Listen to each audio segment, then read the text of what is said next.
We were examining Sparta, the most important, I think, of the early polis, certainly of the, once we get into the 7th and 6th centuries. And I was describing the formal constitution of the Spartans, having mentioned the kings, 2 of them, and the Gerousia, the council of elders consisting of 28 elected men, over 60, and the 2 kings to create a body of 30. Then there is the Spartan assembly, which consists of all the adult male Spartan citizens. And that, as in most states, it really originated from the idea of having the fighting men participate in decisions, and the kinds of decisions that undoubtedly were the first decisions the assemblies made. And in the case of Sparta, I would guess almost the only decisions they made were questions of whether to go to war, whether to make peace, whether to make alliances, and so forth. Now, it's worth mentioning that that assembly, you want to distinguish that assembly from what I'll describe shortly about the Athenian assembly.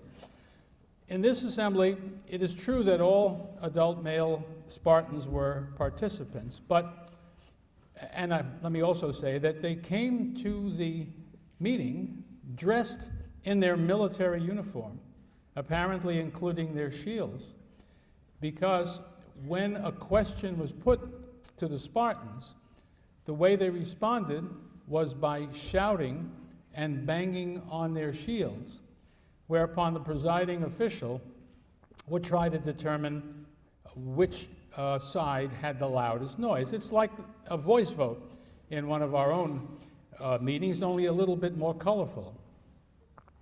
And only, of course, if the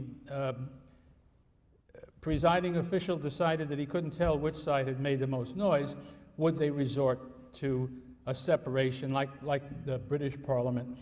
Those in favor over on that side, those opposed on the other side, and he would count, and out would come the result.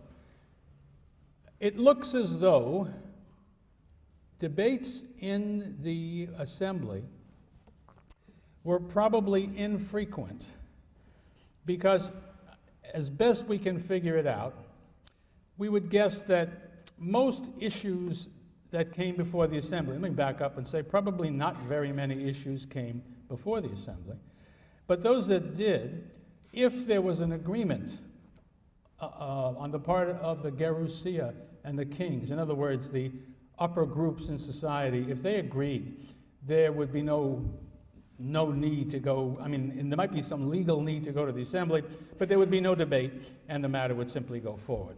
However, some scholars go far too far in suggesting that there never was a debate in the assembly. There are debates reported to us in Thucydides, which make it perfectly clear that they did. But it is worth pointing out that so far as our information goes, the only people who spoke at those assemblies were the kings, the Gerousia, or a group of people I haven't mentioned to you yet, the ephors, the 5 ephors. I'll describe their situation for you. But for the moment, they are annually elected officials of the state. In short, the average Spartan did not ever speak in the assembly, it appears. So it's not a democratic assembly, even though every single citizen is there if he wants to be. And so that's part of the mixed and rather confusing aspect of the assembly. Let me turn now to the ephors. These, according to Spartan tradition, were invented somewhat late in the development of the Spartan constitution.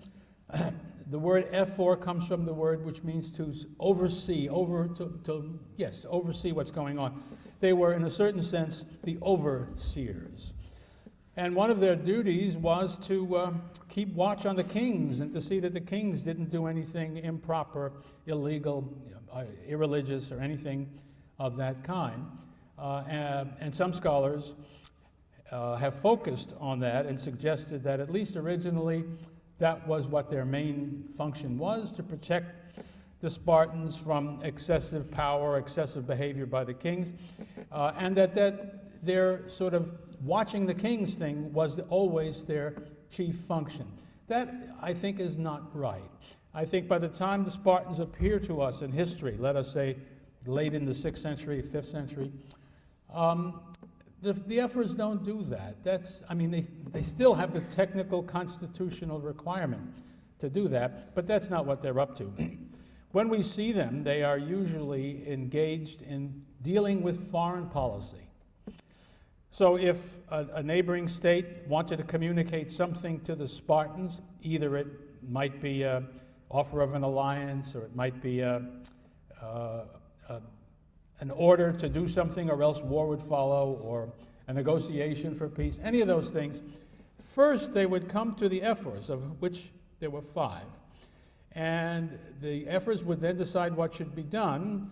I would say in most cases they would, unless it was very, very serious, they would be able to give some sort of answer to it. But when it involved something fundamental like war and peace or alliances, then they would have to go to the assembly to get their approval. But my guess is that it would have been wildly reckless and therefore never done for the Ephors not to go to the Gerousia first, because the Gerousia was by far the most significant council in the state, most able to have the necessary prestige and yet to be small enough truly to discuss what needed to be done. And since the Gerousia included the kings, it involved the most important people in the state. So if the Ephors wanted to do something, it would be damn foolish not to clear it with the Gerousia first. Although if they wished to be reckless, they could do otherwise. Now, another thing about the Ephors is that they're very different. The people who are elected to the Gerousia are old men who have proven themselves. They are truly elected by a process in which their individual qualities are relevant, and so they have tremendous prestige in the Spartan state. This is not true necessarily and typically of the Ephors. Aristotle tells us that they in fact were just any Joe Spartan, that they were ordinary people, not distinguished in any way. And although we don't have a clear picture of the way in which they were chosen, it is clear that it looked like it was some kind of a combination of election and sortition. There's a strong element of chance involved in selecting who is going to be the Ephor. So you must think of them not as distinguished people who have some clout in their own person, but ordinary people who only achieve what clout they're going to have by virtue of being chosen as Ephors. And they're only there for a year. Now the kings are there for life, and the Gerousia is there for life. And I suppose the council, the assembly is there for life. But the Ephors are only going to be Ephors for a year and only once in their life. These are not politically powerful people. I think the idea was to sort of have a representation of the ordinary Spartan to carry on the functions that I have talked about. On the other hand, they were given the responsibility of seeing that the kings were in line, and they had various techniques or various policies and processes which had them make judgments as to whether the kings were doing anything wrong. And if they did, they could make that point. They could go to Delphi and ask the god if they were right in thinking something was wrong. And if they came back, the kings would be put on trial. The Ephors would be the accusers. The trial would be held in the Gerousia. And don't imagine that that didn't matter. Kings were brought to trial in this way frequently in the history of Sparta, and very often they were convicted and often exiled and in other ways punished. So there's nothing just theoretical about this capacity to control them, and something rather important about this accidental element in who becomes an Ephor. All right. Those are the elements of the Spartan constitution, and I think it's self-evident it deserves the title of a mixed constitution. At the same time, you don't want to lose sight of something even more basic than that. Remember, all the Spartiates that there are, whether they are ordinary citizens all the way up through king, are a small minority of all the people who are under the control of the Spartans. People try to guess from the evidence that we have what percentage of the entire population of the Peloponnesus, or of their own part of the Peloponnesus, the Spartans were. Well, it looks as though the number of helots may have been something like 7 helots to every Spartan. And then you have to add to that the number of perioikoi, who were also not Spartiates. So whatever the mixed character of the Constitution was, when you look at the whole of Laconia and its possessions, it is very much an oligarchy. And the Spartans normally will like to see other states oligarchically governed. They will not like to see either extreme. They won't like democracies, and they won't like any form of autocracy, which in Greece typically took the form of tyranny. And so the Spartans gain a reputation of being, because they often fight against tyrants, they gain the reputation of being hostile to tyranny. Which brings our attention to the subject of foreign policy, very important for Sparta and for the Greek world, because, as I think I mentioned before, the Spartans became the first state to be in command or in control or to be the leaders of a coalition of states, not for a specific purpose only, but a permanent coalition of states, which the ancient Greeks referred to as the Spartans and their allies, which modern scholars have come to call the Peloponnesian League, and I guess I will use that term and you'll see it all over the place. It's an imprecise term because some of the members let me say, a better term for it would be the Spartan Alliance, which is what pretty much the Greeks called it, because not everybody in the Peloponnese was a member of the Peloponnesian League, and not every member of the League was in the Peloponnesus. But still, we all will know what we're talking about when we speak of the Peloponnesian League, though I shall try to remember to speak of the Spartan Alliance most of the time. Well, how did it come to exist? Again, as in most things in Greek history, the beginnings are shrouded in legend and are not absolutely clear, but perhaps the place to start is to say maybe around 570 BC. The Spartans, who had been successful apparently in turning around to some considerable degree their defeat back in the 7th century by Phaedon of Argos, and were expanding their influence and power in the Peloponnesus, suffered a defeat in the region of Arcadia to the north of Laconia. That, by the way, is a mountainous country and poor, typically, relatively speaking. And it provided some of the toughest warriors in the Greek world. So it's no miracle that the Spartans had a hard time up there. And it looks as though it's at that point that somebody or somebodies in Sparta came up with a bright idea which changed the nature of the Spartan situation and also introduced something new into the Greek world at the same time. They defeated the town of Tegea, which is located just to the north of Laconia. It's a very important state for the Spartans, not just because it's the neighbor right to the north of them, but because you remember what I told you, if you want to get to Messenia from Sparta, you can't go across those mountains. You got to go up north and then go west into Messenia. Tegea is right there where the road turns west, so its strategic importance is very great.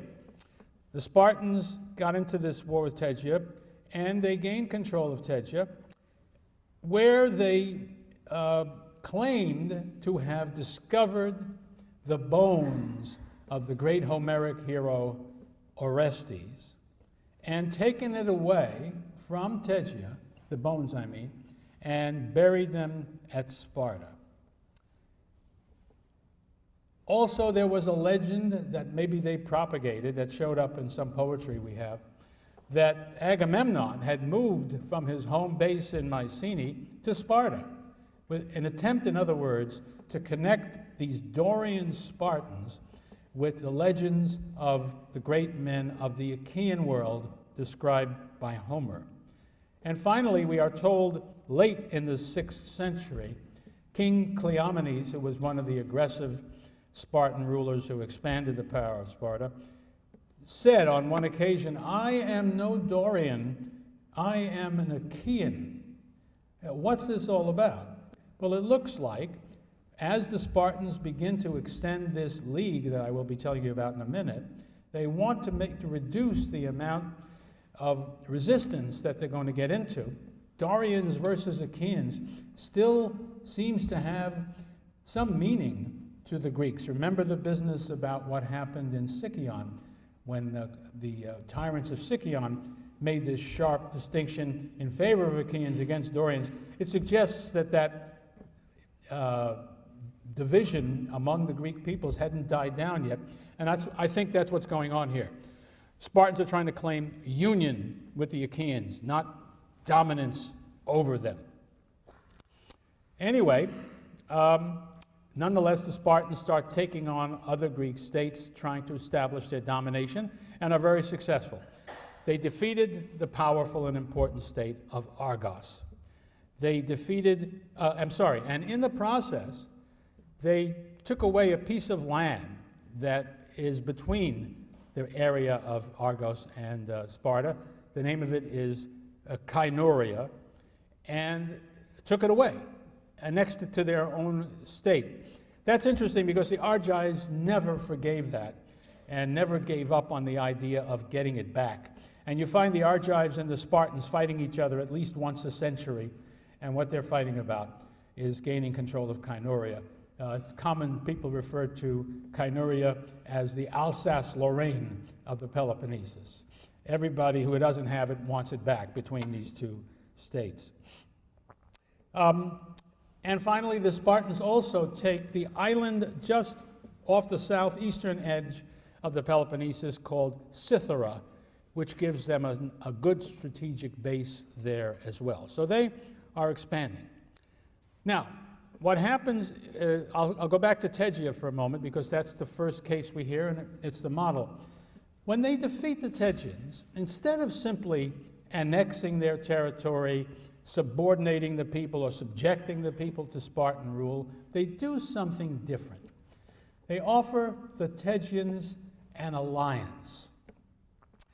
The character of the alliance, certainly in the full-fledged history of the Spartan alliance, we can't be sure whether the words I'm going to speak to you now were all there in the original oath that the Spartans made their allies swear, but it was there by the end of the 5th century anyway. I think something like it either was in the oath or was understood. And that is the state that was defeated agreed to accept the leadership of Sparta, and the word that's involved here is hegemonia, and the leader is called a hegemon, and that is something different from being your master, your despotes. It's a little bit less, or at least you want it to seem that way. And to have the same friends and enemies as the Spartans had, and to follow them wherever the Spartans should lead. A short way of saying it was that they turned their foreign policy over to the Spartans and accepted their leadership in war. What did they get in exchange? One, the Spartans didn't take away their land, destroy their houses, make them slaves, or anything like that. Besides that, they also promised them and provided them protection against attack from somebody else. When the Peloponnesian League is in place, one of its consequences for most of the time is the end of warfare between the states inside the Peloponnesus. At least that was the theoretical situation. As we shall see, it will be broken from time to time. But still, it's generally true. So now, what does this mean? The Spartans have done something that is similar to what the Romans would do centuries later, and it really an enormous achievement if you can do it. When you conquer people, one of the problems you have is every state you conquer is potentially a problem. You have to rule it, and that's going to take more soldiers, and you will have to do something with them. You acquire responsibilities that are greater than they used to be. But the point is, normally you don't gain any fighting men. The Spartan way of doing it means you gain more troops for your army. When the Spartans go to their allies, and want to go to war, they tell them, send your allotment of troops to the place we tell you on the day we tell you. That allotment could well be 2/3 of their army. And there they will go to where the Spartans want to go, and the general of the army overall will be a Spartan, and they will be fighting for Spartan purposes, unless the Spartans have chosen to fight for their allies' purposes. But the Spartans now have increased their military strength enormously by the invention of this new thing, the Spartan alliance. Now, the debate continues to exist as to just what that alliance was really like. Were the Spartans free to do anything that they liked in foreign affairs, or did they need to have the approval of their allies before going to war? I'm talking now about a constitutional question rather than a reality question. And scholars bat it around both ways. My prejudices are that the League's constitution, whatever it may have been, was less important than reality. That is to say, not all states in the Spartan alliance were equal. Some were large and numerous and strong militarily. Some were some part of that and also wealthy. Others, and some were at some distance from Sparta. Others were small, weak, poor, and close to Sparta. I would say, and I think the evidence will support this as a fact, whatever the theory may have been, that the closer you were to Sparta, the smaller you were, the weaker you were, the more you did what the Spartans told you. How's that for a shock? And vice versa. The stronger, the more distant, the wealthier you were, the more independent you were of the Spartans. I would say much of the time, most of the time, people did what the Spartans wanted them to do. But we have many occasions in which states refused to do so and even get in the way of the Spartans. Now, I think the Spartans very often, when they had to do something, called a meeting of the Spartan alliance, consulted their allies, but it's not necessarily true that they took a vote as to what the allies thought. Sometimes they did. I think sometimes they didn't. It all depended on the situation. If you want your allies to come and fight with you, it's better to have them do so willingly than under orders. And so that will explain, in my opinion, some of the reasons for calling a Peloponnesian League meeting, not necessarily that they were required to do so. But I've given you a mixed and rather vague picture, and I think that's the real picture. I think you can't be very sure, either because this evidence doesn't allow us to be sure how the League was supposed to work and how it really did work, but I also think nobody could tell in advance how it was going to work, whatever the understood Constitution was.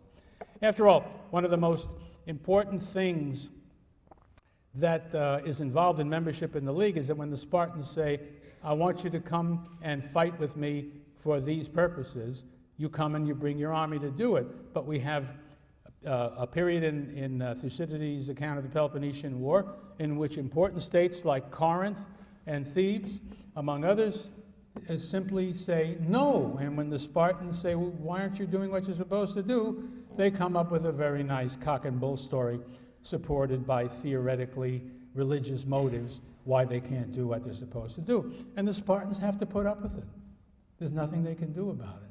So I think now that I've mentioned the constitutional technicalities, I think the real thing to ask in each case is what are the realities of the situation, and by which I mean mainly questions of power that determine what's going to happen. All right, but by the end of the 6th century, there is this Spartan alliance, and Sparta alone among the Greek states is a hegemonal power and able to use, by Greek standards, a much vaster military force than the Greeks have ever known. So that when the Persian wars come upon them, there will be no hesitation and no doubt. The Greek league that will fight the Persians will be led by the Spartans. And so great was their respect in which they were held that not only did they command the armies, even though they had no navy and no naval tradition, they were even put in charge of the fleet, although they often had the brains to use other people who had more experience to do the actual leading. But Sparta is in this position, and I think that's important. Well, let's step back a moment and take a look at the Spartan state as we've been describing it, and ask what is it that motivates the Spartans as a state, first of all, in its foreign policy. Because as we shall see, there's this remarkable thing that even though they are by far the strongest military force among the Greeks, they are more than usual reluctant to fight. And they don't like to fight wars if they can avoid them. Especially, they don't like to go any great distance to fight a war away from home. And they don't like to fight for any long period of time if they have to be away from home. And the reasons for that are really what I want to make you see. At the core of it all, according to Thucydides, it was the fear of the Helots. It's not just that the Helots were so numerous compared to the Spartans, but I want to remind you again of their tremendous dissatisfaction with their situation. Their backs may have been broken, but their spirits were not. They always were hoping to have a rebellion in which they could undo this extraordinarily heavy burden that they carried. And somehow, in spite of the hundreds of years in which this has been going on, they did not lose sight of their nationality, of the fact that they were Messenians, and that they were a people, and that they had to throw off Spartan control of them if they possibly could. And their feelings towards the Spartans were, as you might expect. There is a story of a rebellion, I think I mentioned this to you earlier, early in the 4th century in Sparta. Somebody's trying to stir up the people against the Spartan government, and he mentions to people he's trying to enlist in his side, the Helots, he says, who would gladly eat the Spartans raw. I think that's what you have to have in your mind if you want to understand what the Spartans think. If we take our whole army, leave town, go 3 days march away, how do we know we'll find anybody alive when we get back? That's always on their minds. And Helot rebellions, although they don't take place every day, take place very sparsely, but they keep happening, so that the fear is never irrational. To that is added the permanent enmity of Argos, which never gives up the idea of returning to the great days of Phaedon, with Argos as the dominant state in the Peloponnesus, and that means that the Spartans have to be defeated for that to happen. And so the Argives combat the Spartans time after time. Good stretches in between because the Spartans always beat them and do great harm, so that it takes a long time for them to come back. But they're there. They don't go away. It's a problem. So the Spartans, of course, have a need of a collection of states that stand between them and their potential enemies, of whom the Argives are the most important. So you can look at the Peloponnesian League in general as the way in which the Spartans dealt with the danger they felt internally and externally. Another element that the Spartans always worry about. Remember, why are the Spartans so successful?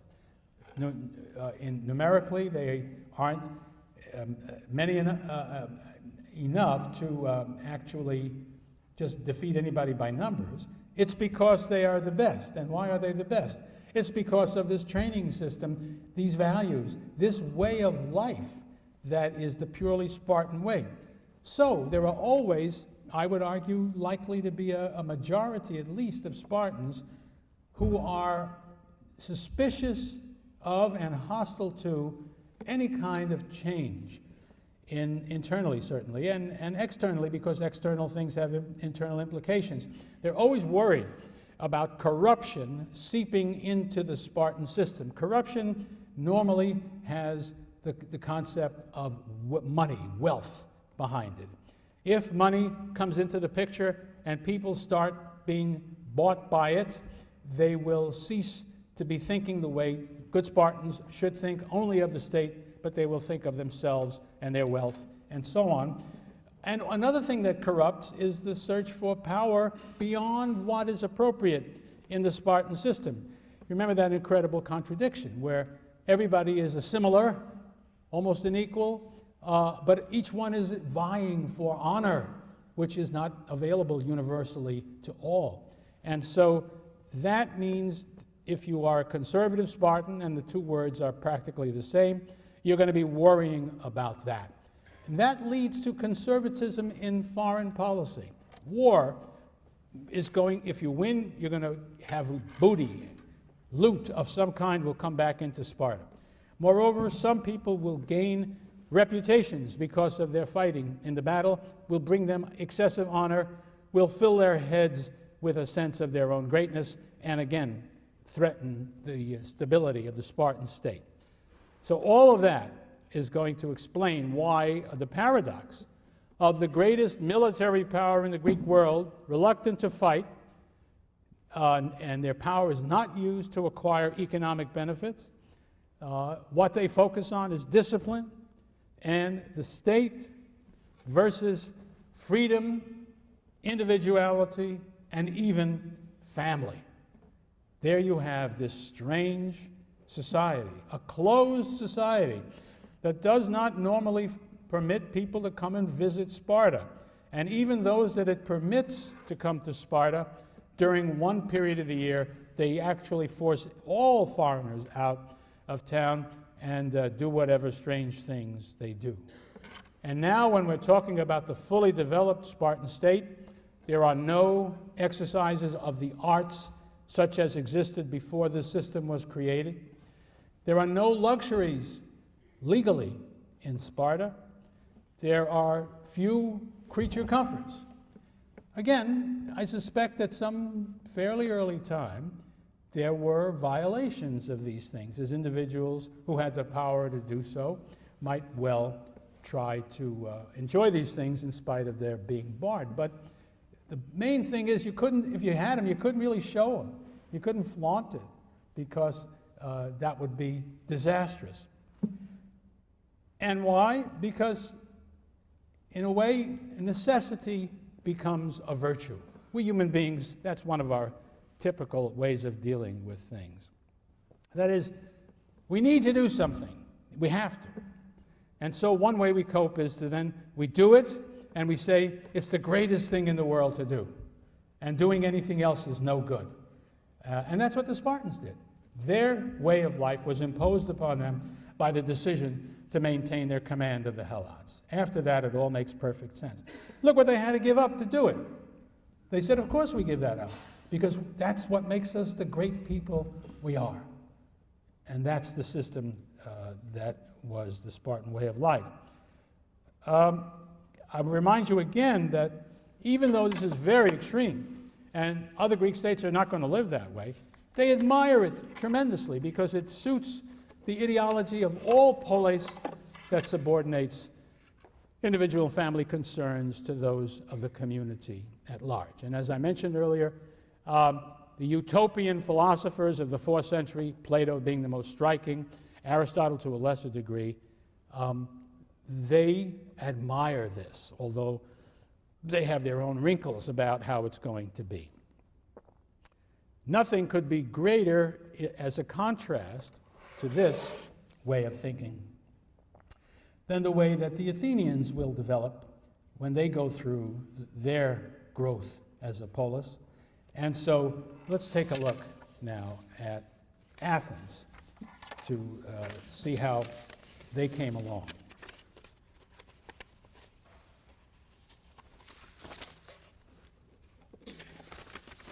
There we go. Athens, I hope you'll remember from your maps, is located in the southeastern portion of the Greek peninsula.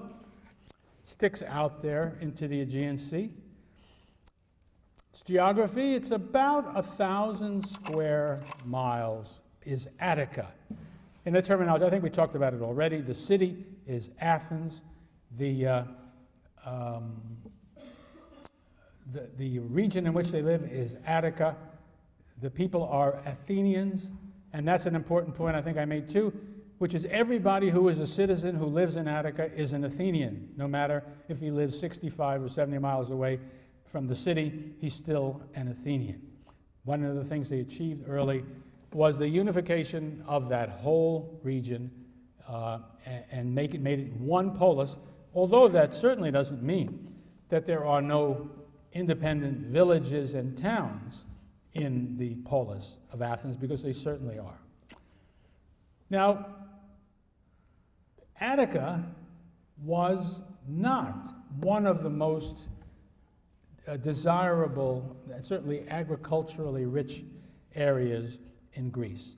It was, relatively speaking, rather barren. Now, there are, of course, great exceptions. The central valley, so to speak, of Attica has the richest soil, and in the ancient world, it was able to grow the very best grain, including wheat. But very much of the Athenian soil is mountainous and pretty close to barren, so that you don't have a lot of rich soil. This is not one of the most admirable places to come. On the other hand, it has certain advantages that the Athenians used well to achieve wealth and power and greatness. First of all, it has one splendid harbor. Up in the northwestern part of Attica is Piraeus. It is the port of Athens once Athens becomes a naval state. And it is both spacious, it has 3 nice little harbors, and it is very easily defended because these harbors can be closed off and attacks can be prevented. So that's one strength. Another is that, very rare among Greek states, Attica contained silver mines in the south of the peninsula, and that gave the state, because these mines were ultimately owned by the state, it gave the state a source of income that was very, very unusual among Greek city-states. And the availability of that silver would turn out to be crucial at various moments in Athenian history. One reason why the soil wasn't so great for agriculture was that a lot of it is red clay, but that turns out to be wonderful for making pottery. And of course, Athenian pottery, and I'm thinking especially about painted pottery, fine ware, stuff that is meant for the upper classes, stuff that artists will work on, that will be exported, all of that, that is made of that great red clay, the basis for the pottery that the Athenians did.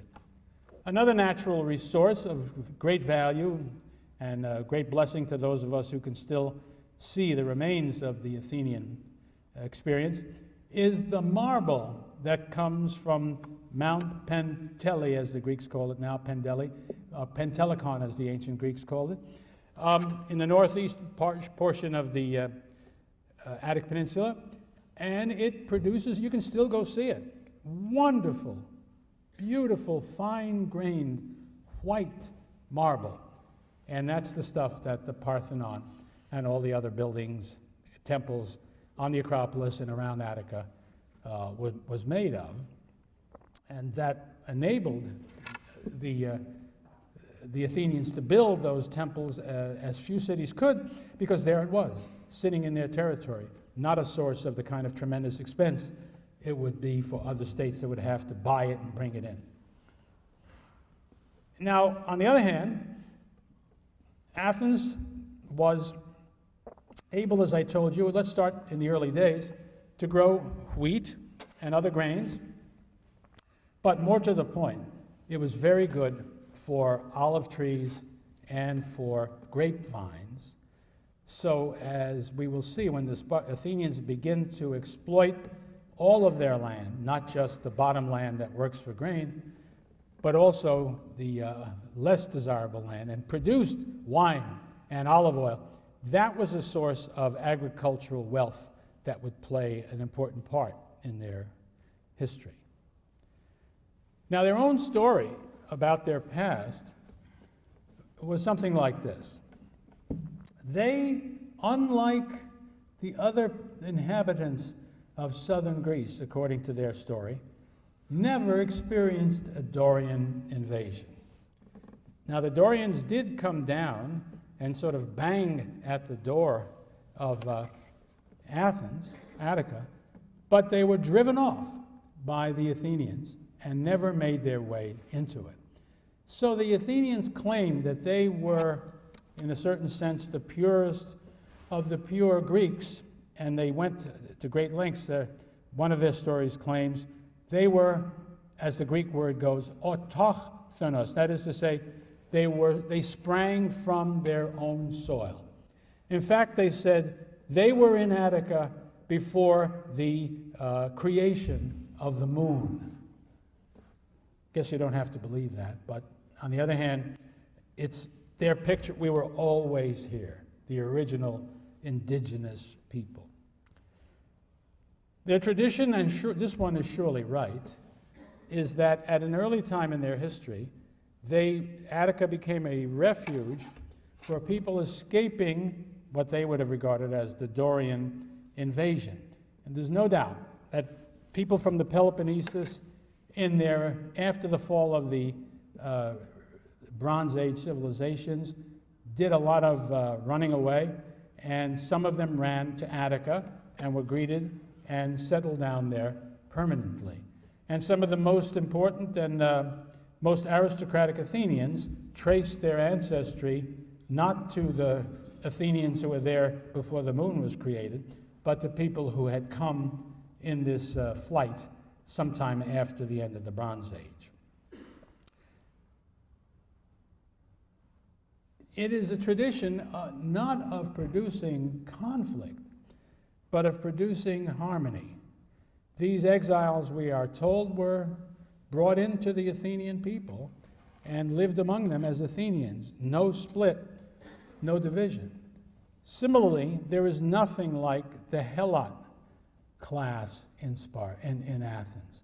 There are no serfs. There is no suppressed population waiting to get at their rulers. So that there's a kind of a historical good fortune which says Athens is going to be without internal strife. I don't mean totally, but to a great degree compared to their allies, to the other Greek states. Now, one important example of what happens in Athens that doesn't happen in other states is this. There's a tradition in Athens of an event called synoikismos. It's on the site, so you can look it up, which means unification. It really, if you take the word apart, it means the bringing of households together. There is no set of local rebellions against the major city, no need to go to war. Now, there were obviously wars back there in the early days of the polis, when the city of Athens became the dominant city, but we know so little about them, it's as though the memory has been entirely forgotten. And the picture that is painted is one of everybody sort of happily living together, no conflict. Compare that to Sparta, where it's obvious Sparta gained control of Peloponnesus through war, and that many of the people there were very unhappy with them, not to mention the Hellas. But in neighboring Boeotia, the chief city of Thebes traditionally was at war, trying to subdue the other major cities of Boeotia in order to make themselves the boss, and they never were fully successful in this. So Boeotia is torn to some degree by this internal conflict, which makes it harder for Thebes to achieve the kind of power in its own home territory that the Athenians are able to achieve. Let's take a look at the earliest society of Athens as first we come to know it. Warning about this is that the story often comes to us through people like Aristotle, who like to make things neater and put them nicely together, rather than to leave little bumps or anything like that. The society we're talking about, this earliest society, is aristocratic. And remember, it's important to notice the difference between aristocratic and oligarchic. Aristocratic implies means rule by the best. And best in that time means simply best by birth. Just look around, excuse me a second. No chairs today, huh? Let me, my back is hurting me. You got a chair?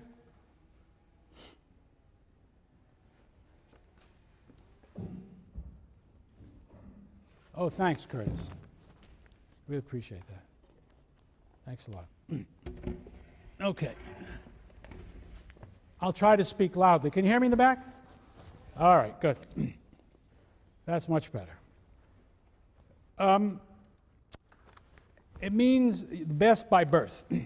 And that means if you're going to be in the ruling group, in the dominant group, an aristocrat, the only way to get there is if your father was an aristocrat. Doesn't matter how rich you are, doesn't matter what a magnificent warrior you are, all that matters is birth. And that is different from oligarchy, which gives rule to a few, but that usually means, I would say just about every case, that wealth plays a role, that you can be one of the few in the ruling group if you're rich enough.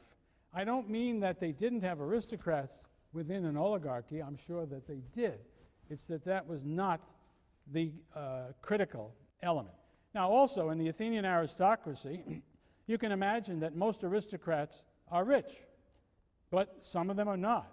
And that's the distinction that matters. And we will come back to that point as we see Athens move out of the aristocratic condition and into one that is more based on wealth than it is merely on birth.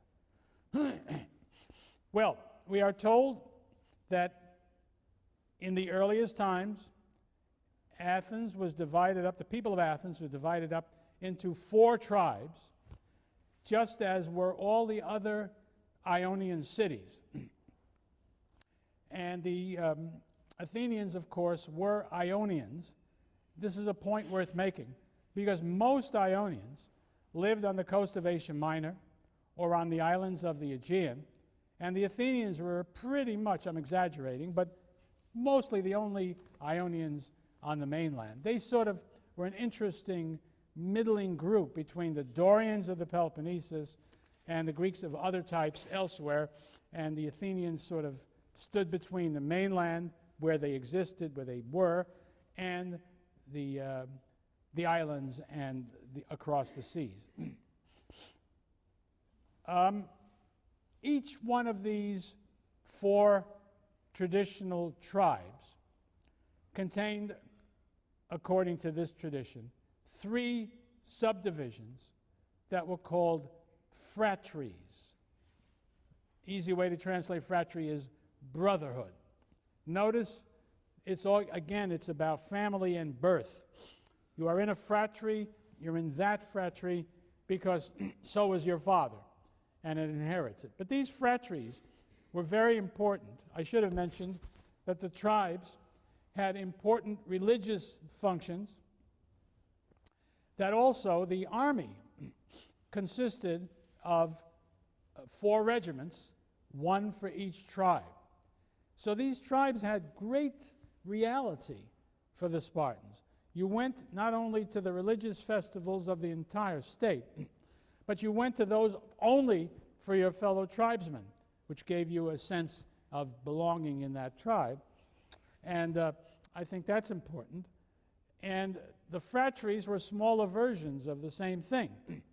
Phratries had religious rites of their own.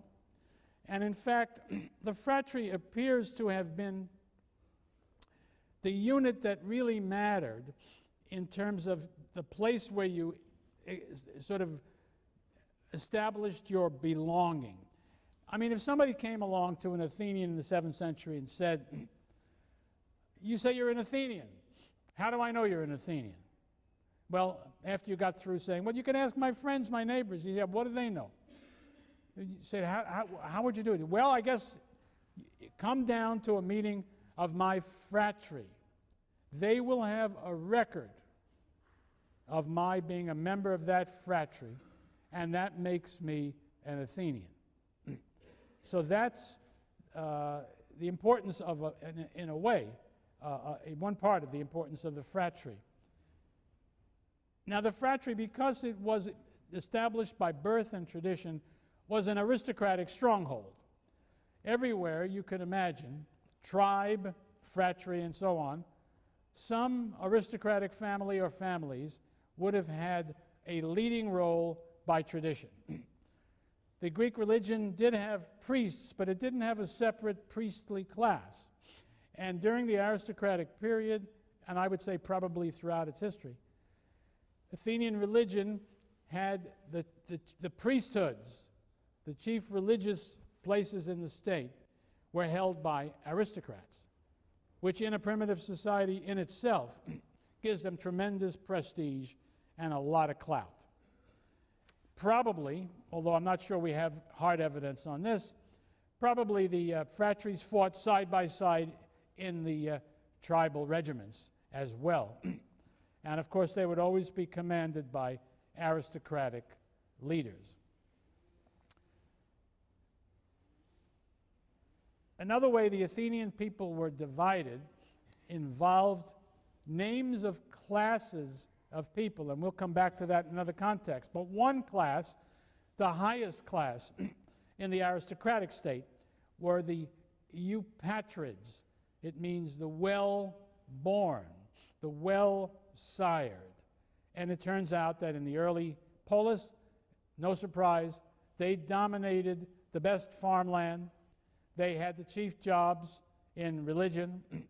They were the government, because as early as we can tell that there was a regime after the legendary kings are gone, the number one governmental organization, you might call it, is the Council of the Areopagus. Gets its name from the place where it meets. If you look to the west side of the Acropolis, immediately there's a pretty good-sized hill, which is the Areopagus, the hill of Ares, the war god. There, the Council of the Areopagus met and did what it had to do. And it's clear that the members of the Areopagus in this earliest stage were noblemen. We don't know enough to know whether it was all noblemen or just the leaders of the clans or whatever. But that's where decisions were made. It's important, though, to realize that in these early days of the polis, they probably had very little to decide and very little to do. Most of the real life of the state in the earliest days would have been out in the countryside, where the overwhelming majority of the people lived. You must imagine that it is something like, nothing like precisely, but something like the feudal manners that we find in Western Europe after the fall of the Roman Empire. These noblemen would typically have held a lot of land and have been well-to-do, have had all the powers I've described, and were looked up to and were listened to. They would have led the military units into battle when that was necessary. And we know that one of the things that they did was to serve as the source of justice in the state. If there was a quarrel between a couple of guys, they would bring it to a court. You think of Hesiod. His complaints were his noblemen, his barons were crooked. But that doesn't mean they all were. In any case, that's where you went. They settled any disputes that you didn't settle by feud or by some other primitive technique. And it was pretty clear that it was right to have the noblemen do it, not just because they're aristocrats, but because they would know what the law was. Since there was no writing before the 8th century, and it was very rare after that, there was nothing like a written law code until the 7th century. Before that, if you wanted to get justice, you went to a nobleman. And if you wanted to go beyond that, you went to the Areopagus, which was made of noblemen. That's the picture in the earliest polis as best we can reconstruct it. Now, Aristotle tells us that beginning in the early 7th century, the date he gives us, of course, we shouldn't put too much credence in it.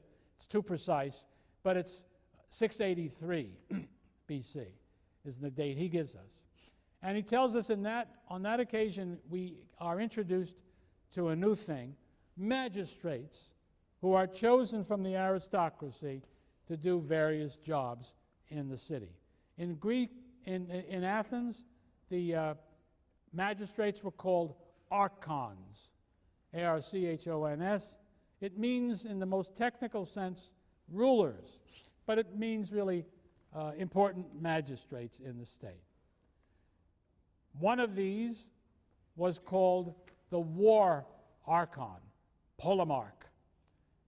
Presumably, he led the army. Next came the archon, who was actually the most important archon, the one who gave his name to the year. I think I mentioned the Greeks did not have a system of dating, which has a starting point, and so you can say 1, 2, 3, 4, 5. Instead, like many ancient peoples, they named the year after the leading archon, the leading magistrate of the state. The Mesopotamian cities did the same thing. So that archon was called the archon eponymos, the one who gives his name to the state. And so if you wanted to know when did a thing happen, somebody would say it was in the archonship of so-and-so and so-and-so.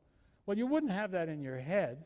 You'd have to go someplace and look it up where there was a list of archons. Anyway, he was the most important.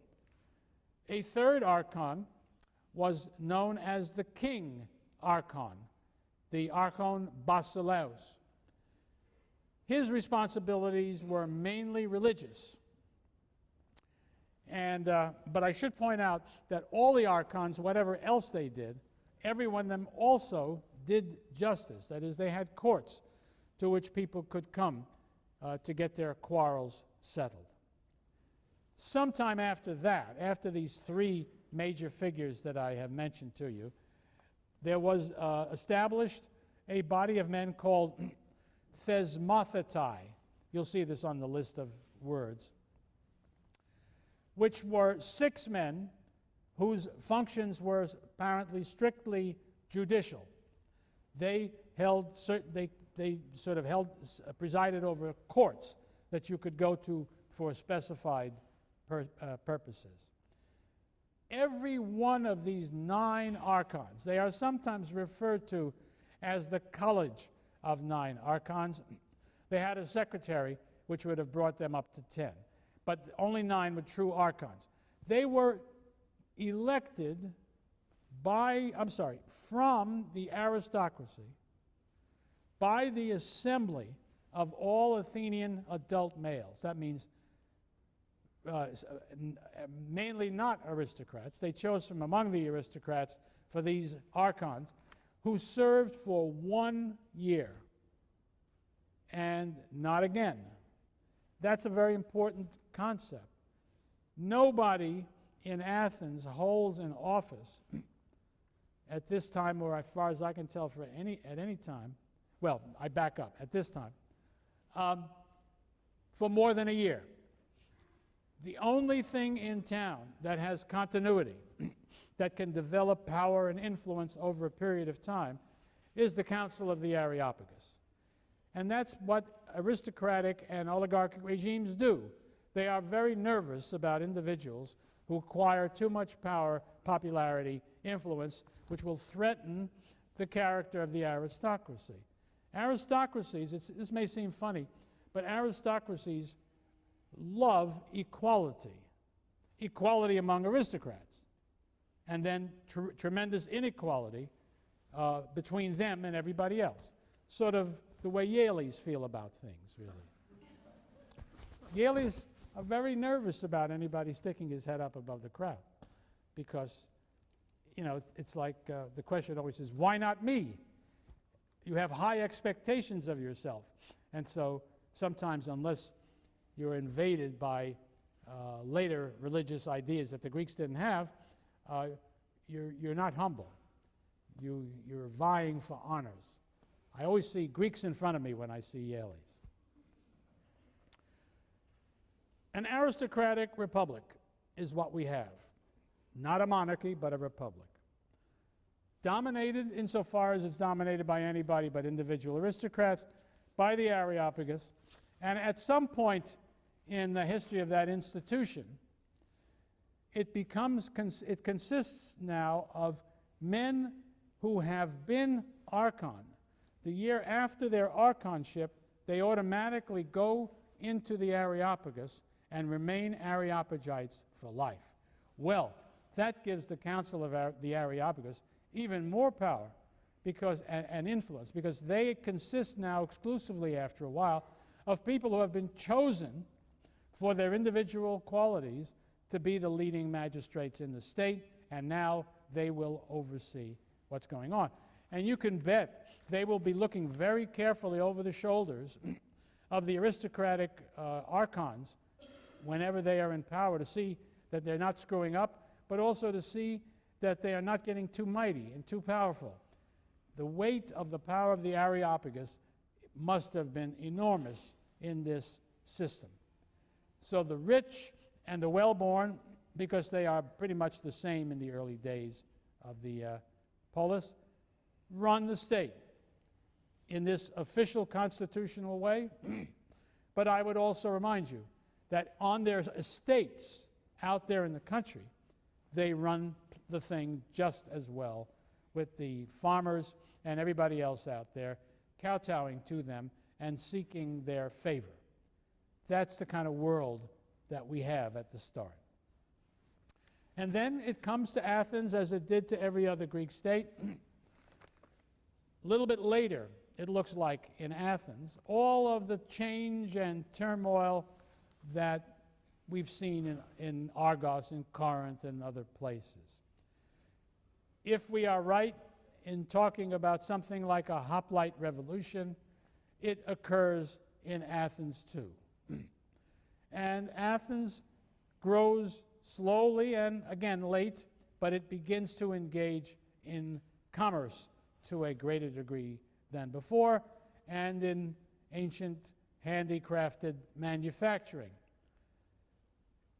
And just as it does elsewhere, it leads to new wealth and new class distinctions, which are now based not on birth, but on wealth. And we hear new terms, not all of them new, a couple of them new, that come into the picture.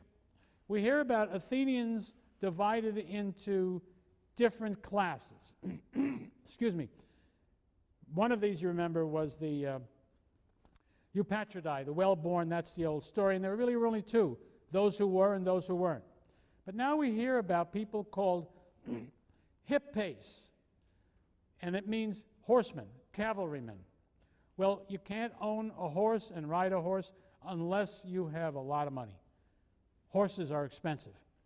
So there are rich people now who are these cavalrymen. Well, they've had cavalry in the past. They've always been aristocrats. But what we will see in the future is that there will be men who are hippae who are not necessarily aristocrats. At the bottom of the barrel, we hear about people called thetes, T-H-E-T-E-S. They've always been around. They are the poor. They don't own land. They live at the mercy of chance. They work for other people. They do anything they can to stay alive. But now comes the new thing. People called zeugitai, Z-E-U-G-I-T-A-I. What does it mean? It means yoke fellows. Now, there are two senses of the word yoke that seem to be involved in this.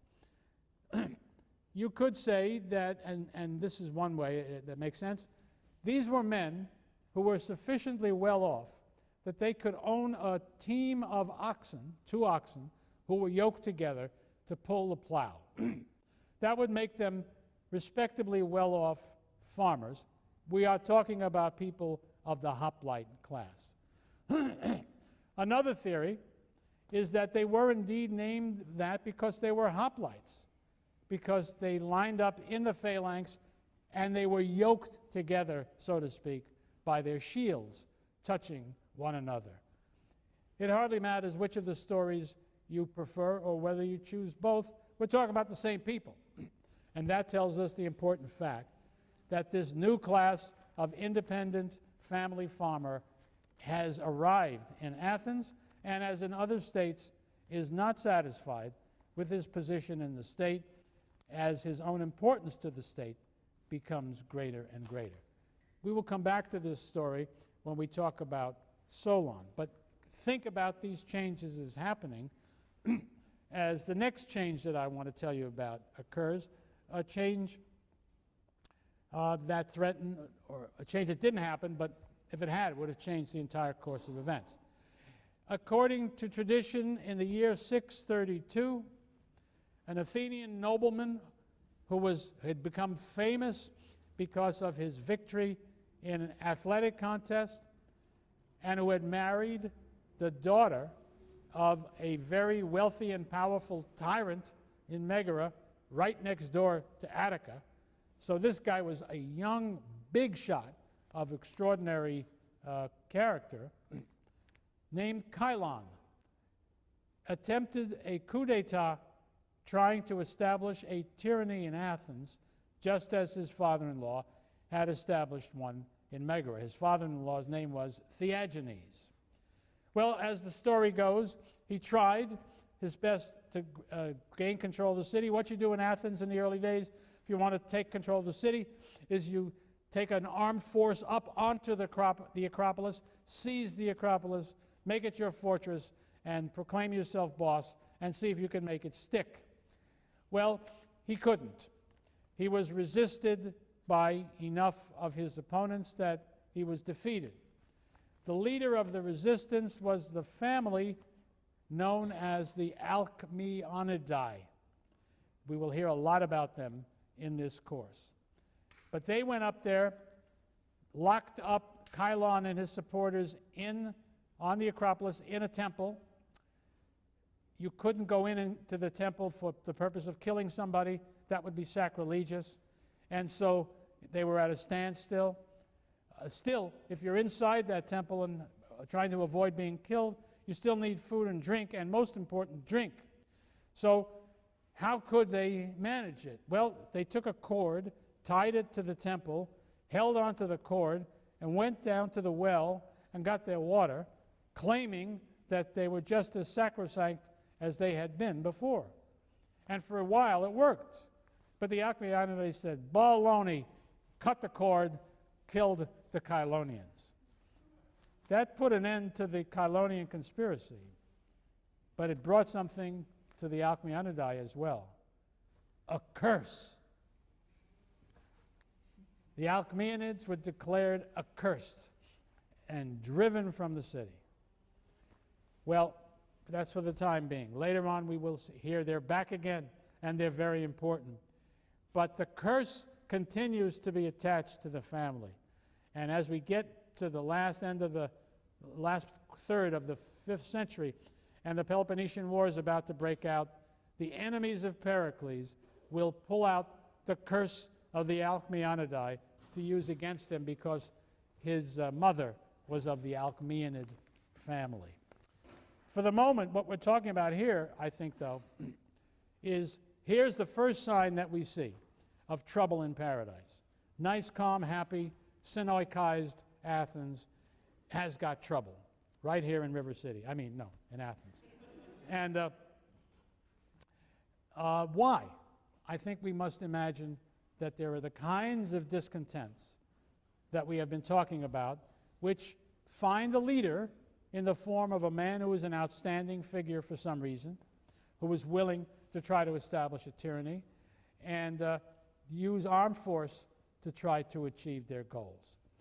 That it fails, I think, is an indication that the same forces haven't reached the power in Athens that they had reached in Megara, Corinth, Sicyon, and places like that. But it's a warning about troubles ahead. And I'll turn to those troubles in the next hour.